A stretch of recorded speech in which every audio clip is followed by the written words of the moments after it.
Well, hello, welcome to the stream. This is Kermit the Streamer. We are doing a premiere Modern Horizons 3. So this is a human draft. I'm guessing it's going to be harder to make a good deck because that means that humans are picking the cards. So humans tend to pick better cards than bots, in my experience. So we're probably going to get less broken like combinations of things than what we would usually get. You know, you're not going to be getting 12 copies of, well, you never get 12, but 3 copies of a really good uncommon are going to be less likely. Now there is still the chance that you will open something and for whatever reason it'll be underdrafted at your table. I do think that as time wears on with Modern Horizons 3 that the people should be doing better with their Eldrazi decks, especially since the Secret's out and Writhing Chrysalis is sort of one of the flagship commons of that deck. But we're going to see. You know, we did that energy deck the other day in Quick Draft, so we know how to make a good energy deck.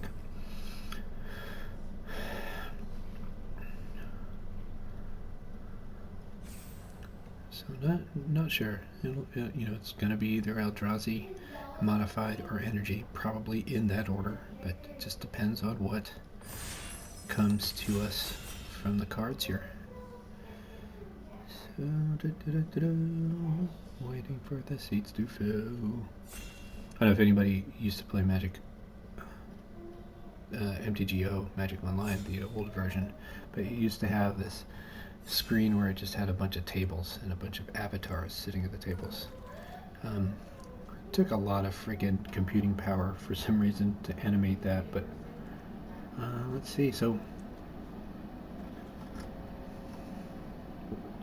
just based on the fact that there's so much good stuff to wheel if we play Eldrazi, I really have to go Eldrazi here, and it's basically Eldrazi Line Breaker or Riddle Keeper. And the problem is they both do the same job. Riddle Keeper kind of breaks the stall by locking down 2 of their permanents, and Line Breaker breaks the stall by giving your team, one guy on your team, a big buff. So as long as you're able to get a Trampler, this card becomes pretty good. The problem is, I think in a vacuum, I think the Riddle Keeper's just better. You've got this emerge thing too going where you could cast it for like extra cheap. What does Party Thresher even do? Oh, I didn't even get a chance to read it, so never mind. Don't know. Could have been the best card ever. Trusted Riddle Keeper. So if we are in Eldrazi, we're going to be green, red, blue. So this is appealing, but I do think that Nyxborn Hydra is just better. We do also want things like Horrific Assault and Deceptive Landscape. But I think having one of these, the first one of these, is just huge. Because you're giving a creature trample and you're also making it die into something that also has trample. And it's modular too, and at any point in the game, it can scale. It makes something on the board just that much better. So I don't like that there's no Eldrazi cards, but I'd say Strength of the Harvest and Temperamental Oozewag are really good cards here. And I think I like the Oozewag just a little bit more. Basically, it's another one of those things that functions as a stalemate breaker, because just making a big thing bigger isn't that great. The fact that this is a land is really good, but this, turning any of your modified creatures into tramplers, that can make the difference. Stump Stomp and Horrific Assault are both good. I'd say Stump Stomp is just ever so slightly better. The fact that you can play this as a land when you need to is big. Pinnacle Monk's actually really good here too. I would not be against playing this card, but Stump Stomp is just a pretty key card. Both of the Eldrazi here are good, but there are much better ones. Petrifying Meddler is okay. Like, it's the fact that it's reach is just kind of everything. For putting landscape, I think we want that. Vortex I've played before, I don't like. Voidcraw, fantastic. Oh, we gotta take that Voidcraw. Malevolent Rumble is also really good. To see that so late is a good sign. Shifting Woodland, what do you do? Interesting. Might be worth running. This is the lesser, probably the least exciting Matador we could get, so I think I'm gonna try this land. I don't like that this cycle of lands comes into play tapped if you don't already have another one, but it's so good. So I do like Idol of the False Gods here. That's a card that I was leaning on a little too much early in the format. I do like Sheltering Landscape. I think Landscape is actually better, though. We would like to pick one of these up, but I think the power, what we gain from one copy of this is much bigger than what we gain from one copy of that.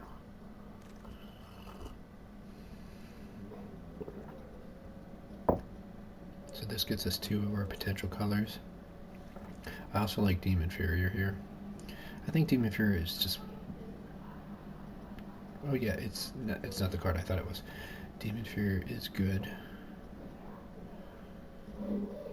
So it should typically be a 3-mana spell. You're paying 4 mana for it when you cast it on the opponent's turn. Perilous Landscape, definitely a good pick here. Sage of the Unknowable is the thing we want. More than Crepid Shapeshifter. We can get those whenever. And it's not really one of the flagship cards you want to have.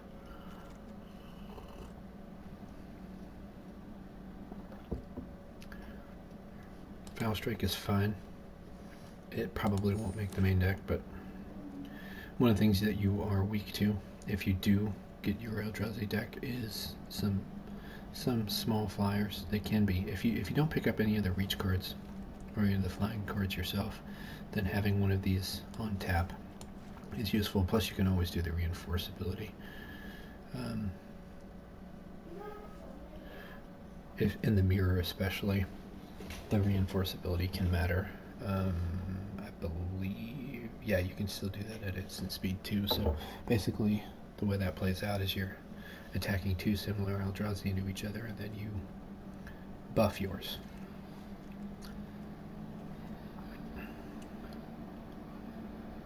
I like having one copy of this for anybody that might have a Path to Annihilation, or whatever it's called. So see, we got ourselves a late Corrupted Shapeshifter. Nothing to be excited about, but it goes into the deck just fine. We still haven't gotten anything that really makes our deck, like, broken as far as being Eldrazi, and we're actually kind of low on Eldrazi, to tell you the truth. Another Glyph, what do you do? Card types.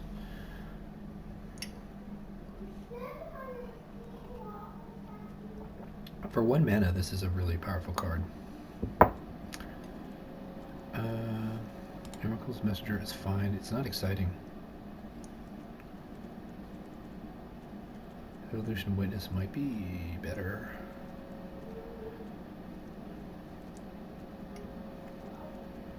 I'm gonna go Messenger. Be right back. Just gotta add some more coffee to my cup.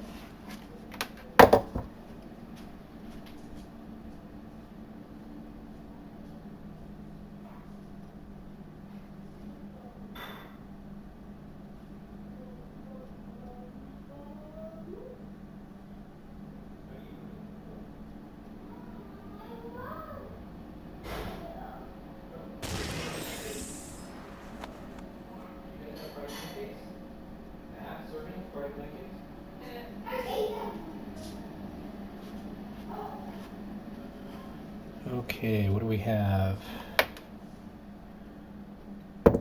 Oh, we can actually read what Party Thrasher does. Non-creature spells from exile have convoke. Oh, that's interesting. That is interesting. I really like that, actually. We're not playing the deck for it. I think Annoyed Allosaur's our guy.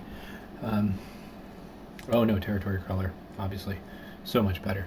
This card is just a house on its own. And it has reach. small toughness for an Eldrazi, but I mean, the card advantage you get from this, from having this in play for 2 turns alone, can be insane. Plus, it makes these landscapes like ridiculous.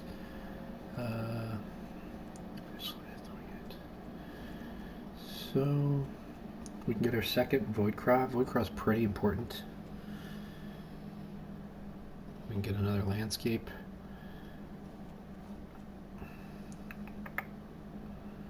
Or Petrifying Meddler. All 3 of these choices seem good.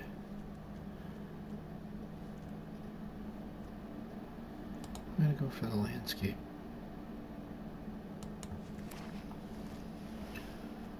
Landscapes just went up in value because we have territory color. Shilgengar, Sire of Famine. No, not a card. Not for us anyway. This is, I mean, a 6/6 for 5/5, like, or a 5 mana 6/6 is fantastic. If we were playing black, we would be thrilled, but we're not. We're going to take Seething Landscape. This gives us access to red mana.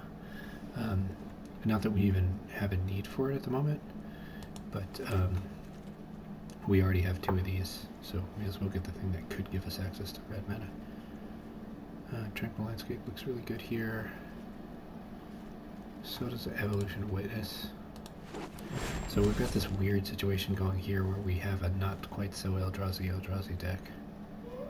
Wormcoil Larva. Man, black is getting fed this time around. I don't think Wormcoil Larva is actually that great, but I still want to play it whenever I see it.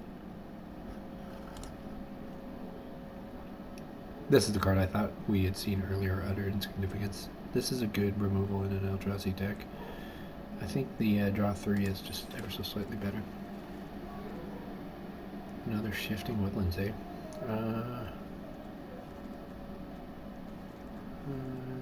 Give to the Viper. We're very low on things that we actually need. Not terrible. Glad we got one of these. I want to have one. I've had decks where I've had 2. I think I even had a deck that had 3, and you can definitely have too many of these. 1 seems like just the perfect amount. This is a land spell. That's the reason why I like it here. We can take ours as Cave. May not actually make the final cut. Nadu, Winged Wisdom. Whenever this creature becomes the target of a spell, it can happen twice a turn. We can play that. Yeah. One neat thing about Horrific Assault 2 is it targets your creature and it targets their creature, so if we get one of those, Nadu's pretty good. I mean, even just 3/4 flying for 3, that's good on its own. The rest of the text is just the jam. Bridgeworks Battle I like. Horrific Assault is good. I'm going to say Bridgeworks Battle is just ever so slightly better because it's also a land. Hit that Heralds the End is good. I want to take it, but I don't really have a lot of spawn generation. This is the kind of card that gets much better if you have spawn generation of some kind, and I'm not seeing that's a thing that we can do as much as we would like. Reef Worm is really cool. I don't really care for Realm Monsoon Mage though. Warp Tusker would also be a fine pick here. I think the 2 fight spells or bite spells are just way better. Dragon's Binding. This card is nuts. It should not be in this pack this late. Kozilek, are you serious? So the problem I have, I don't really have ways to get to 9 mana quickly, other than maybe 2 Voidcraws. But this card is just broken, and I mean, I gotta take it. I mean, broken is in the name of the card. You have to take it. Tune the Narrative would be fine. Demon Inferior is fine. Corrupted Space Shapeshifter, probably the card here.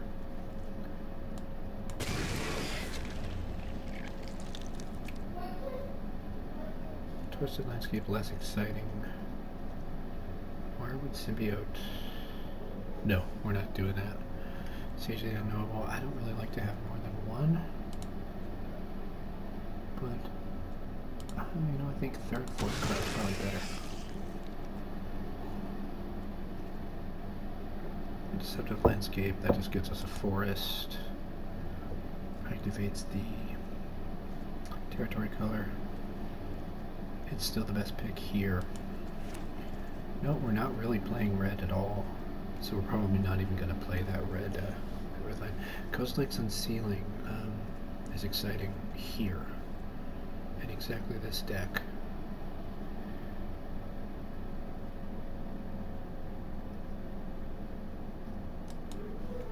Yeah, I think it's going to be good for us.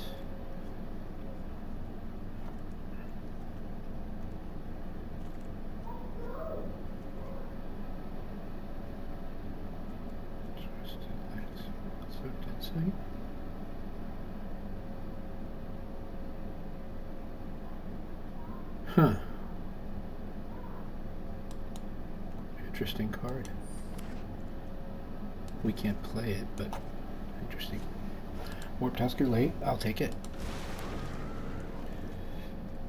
Probably a card that we're going to cycle more often than not, but who knows? I mean, with all these Void Crows, I think we can actually cast the things.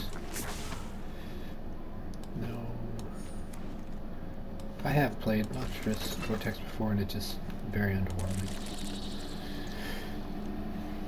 So, it's weird. I'd say we have less actual Eldrazi than we should. We are going to get rid of... Oh no. This is just... These lands are so valuable. Because they get us the colorless, should we need it, and they thin our deck, and they also get us to things. I'm going to get rid of the cave, though. I don't think it really does good things for us. We can't get rid of one forest, though, because we've got 2 land spells here. We've only got 1 island land spell, I think. So I'm not going to cut my islands. Collective Resistance. There's too high a probability of seeing either, you know, like a Nyxborn Hydra or a Path of Annihilation for me to not run this. I think I'll go ahead and get rid of Foul Strike, because I do have to cut something. And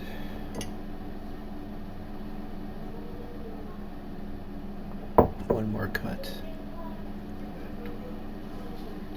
16 lands, basically 19 lands because of my spell lands.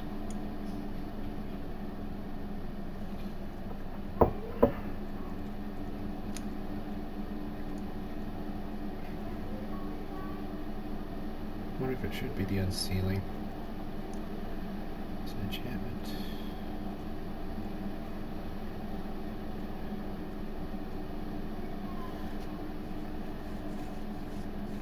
I like Gift of the Viper because it leaves a counter behind. Actually, it leaves basically 3 types of counters, and it's also an untapped spell, so that makes it pretty good. Lots of applications, including Nadu.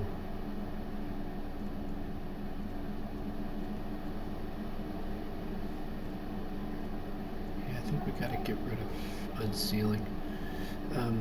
And part of the reason there is because although casting our high casting cost stuff is something that we look forward to doing, and spawns allow us to do that, otherwise this deck doesn't really have much application for having lots of spawns sitting around, and we generate mana. Like, we've got Sage of the Unknowable, Snapping Void Crow. Like, we're gonna get to at least be able to cast our 7s. And we get to emerge to help this one out. So that's this draft. I'm gonna go ahead and see if I can snag a match or 2. But Oh yeah, let's give this thing a snappy name.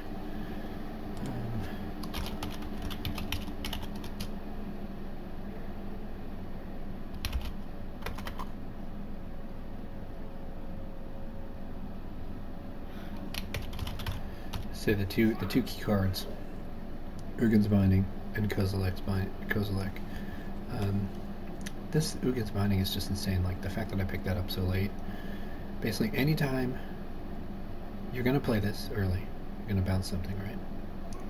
And then at any point in the game, when you draw one of your busted game-ending cards, you get to cast the busted game-ending card and just completely bounce their board. Like, you're already doing something you want to do, and then on top of that, you bounce their board. They probably don't die right then, unless it's a stalemate situation. But they're going to be real close to it. So, alright, I'm going to take a break, and then we'll be back for a match or two.